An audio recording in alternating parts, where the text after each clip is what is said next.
Hello everyone. Today we will discuss about the letters in task 1 and that is a generalize. बेटा I just want to let you know that IELTS के अंदर जो letters हैं वो 3 तरह की हैं.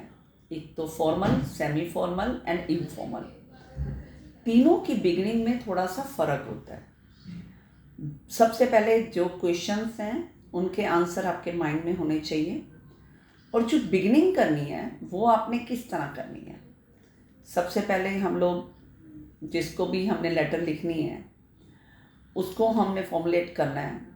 तो डियर सर है, डियर मैम है, कमिश्नर है, मैनेजर है, प्रिंसिपल है, whosoever is there, we will have to start with this, that dear sir या डियर मैडम के साथ.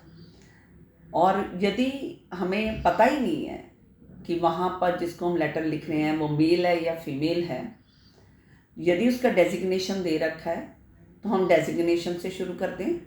नहीं तो हम लोग सीधा ही डियर सर ऑब्लिक मैडम डाल के कर सकते हैं.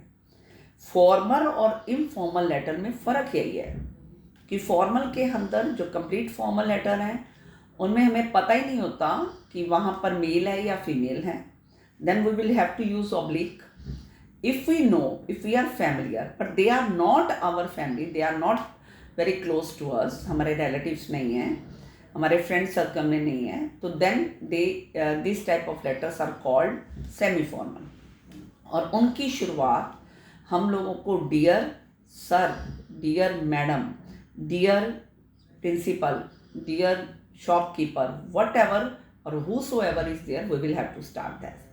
लेकिन informal letter में आप डियर से नहीं शुरू कर सकते. इसमें आपको माय डियर से शुरू करना है. और माय डियर यदि आप फ्रेंड को लिख रहे हैं तो उसका नेम, उसका कंप्लीट नेम नहीं लिखना. हम कभी भी किसी भी फ्रेंड को कंप्लीट नेम से नहीं बुलाते हैं. हम इधर फर्स्ट नेम से बुलाते हैं या इनिशियल नेम से बुलाते हैं. तो it is better to start my dear.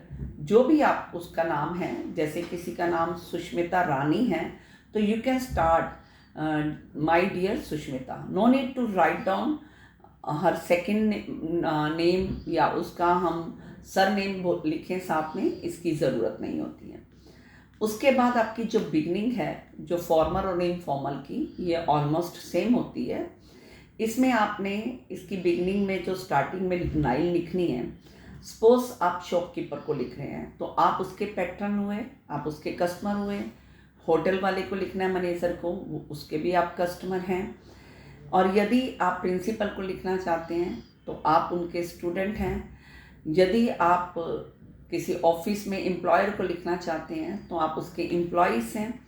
तो आपने इसकी स्टार्टिंग कैसे करनी है, I comma one of the employees has been working in your organisation for इतने सालों से, या आपने अभी ज्वाइन किया है तो I one of the employees who have recently joined your organisation. इसी तरह यदि आप स्टूडेंट हैं, प्रिंसिपल को लिख रहे हैं, I one of the students who have been studying in your school या इंस्टीट्यूशन फॉर इतने सालों से. आप एक शॉपकीपर को लिख रहे हैं तो I one of the patrons who has been regularly visiting your shop for इतने टाइम से, जो भी उसका टाइम पीरियड आप लिखना चाहें आप लिख सकते हैं. होटल का भी यही लिख सकते हैं. तो इससे एक इम्प्रेशन पड़ता है. और साथ में इसी फर्स्ट पैराग्राफ में पर्पस क्या राइटिंग का, why you are writing this letter. तो by this letter I would like to inform, I would like to inquire, I would like to let you know, जो भी है, या I would like to apprise, I would like to feel pardon. जिस purpose के लिए आप letter लिख रहे हैं वो आप सारा का सारा फर्स्ट बॉडी पैराग्राफ में लिख देंगे. बॉडी पैराग्राफ नहीं, सॉरी, ये फर्स्ट पैराग्राफ है जिसको इंट्रोडक्टिव पैराग्राफ कहा जाता है. सबसे पहले आपने स्टार्टिंग कहाँ से करनी है, देन माय डियर से या डियर से, देन आपने अपना इंट्रोडक्शन देना है और फिर कि आपका पर्पस क्या है. ये बेटा बिगिनिंग ऑफ द लेटर है, which is very important. Thank you everyone.